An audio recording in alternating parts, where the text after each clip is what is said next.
সাথে জড়িত তাদেরকে আমরা কিভাবে ওই জায়গা থেকে সরিয়ে আনতে পারি সেই বিষয়টার দিকে আমাদের একটু নজর দিতে হবে। এখানে কিছু কাজও করতে হবে। মনিটরিং এর বিষয়টা দেখলাম এবং রিপোর্টিং এর বিষয়টা আমরা আসলে আমাদের যে প্রতিবেদন সেখান থেকে দেখলাম খুবই নাজুক। এই জায়গাতে অনেক কাজ করার প্রয়োজন আছে এবং আমরা যদি এখন দেখি যে যেই মানুষদেরকে ধূমপায়ী হিসেবে আমাদের চোখে পড়ার দরকার না, যাদের কাছ থেকে আমরা ওইটা আশা করি না, তাদেরকে কিন্তু আমরা দেখি যে হচ্ছে আপনার মোবাইল কোর্ট পরিচালনা করবে, যে বিচার করবে বা যারা সেই বিচারে সহযোগিতা করবে, ল এনফোর্সমেন্ট যে এজেন্সিস, তাদেরকে যদি আমরা দেখি যে তারা নিজেরাই ধূমপায়ী, তখন আসলে আমাদের জায়গা থেকে আমাদের মতো যারা মানুষ আছি আমরা ছোটখাটো কাজ করি, তারা একটু আশাহত হই।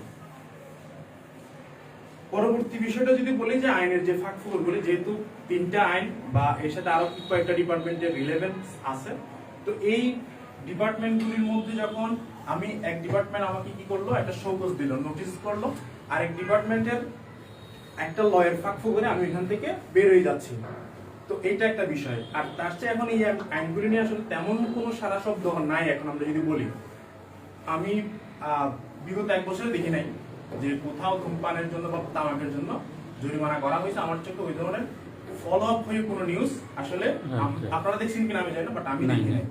তো এই যে এটা কেন হচ্ছে না, কারণ এই কোম্পানিগুলির প্রভাব এবং তাদের লবিং যে নেটওয়ার্কিং এত মানে মজবুত যে ওইখানে আসলে আমাদের মতো সংগঠনগুলি গিয়ে আমরা দাঁড়াতে পারতেছি না।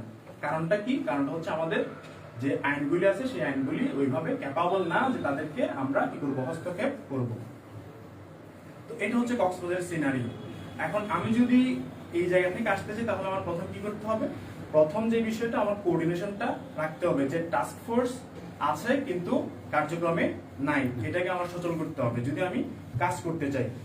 2 নম্বর বিষয়, আমার যে লগুলি আছে এগুলিকে আমার অ্যামেন্ড করতে হবে এবং যুগোপযোগী আমার রিলেভেন্স নিয়ে আমার প্রত্যেকটা ক্লজে ইনক্লুড করতে হবে। 3 নম্বর বিষয়, আমার যে কৃষক ভাইয়েরা অলরেডি ওই জায়গাতে চলে গেছে, তাদেরকে আমার অল্টারনেটিভ আইজিএতে মুভ করতে হবে এবং তাদেরকে কিছু ইনপুট সাপোর্টের মাধ্যমে আনতে হবে। আমি তাকে গিয়ে বললাম, সে কখনোই আসবে না। তাকে আমি দীর্ঘমেয়াদী যতই কিছু বুঝাই যে একটা সময় গিয়ে আপনার নাতি হবে কেমন বিকলাঙ্গ, আপনার ছেলের কি হবে প্রতিবন্ধী হবে, তাকে আমি যতই বুঝি সে বুঝবে না। কারণ এটা হচ্ছে ফিউচার।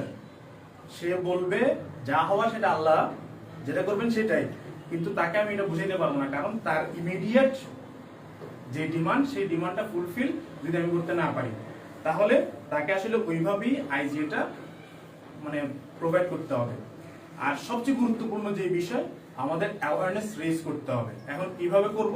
আমি যদি সবসময় চিন্তা করি যে কেউ আমাকে ফান্ড দিবে বা আমরা সবাই মিলে ফান্ড নিয়ে একটা স্কুলে যাব, একটা কলেজে যাব, এইভাবে চিন্তা করলে আসলে আমাদের অ্যাওয়ারনেস হবে, এটা খুব স্লো হবে।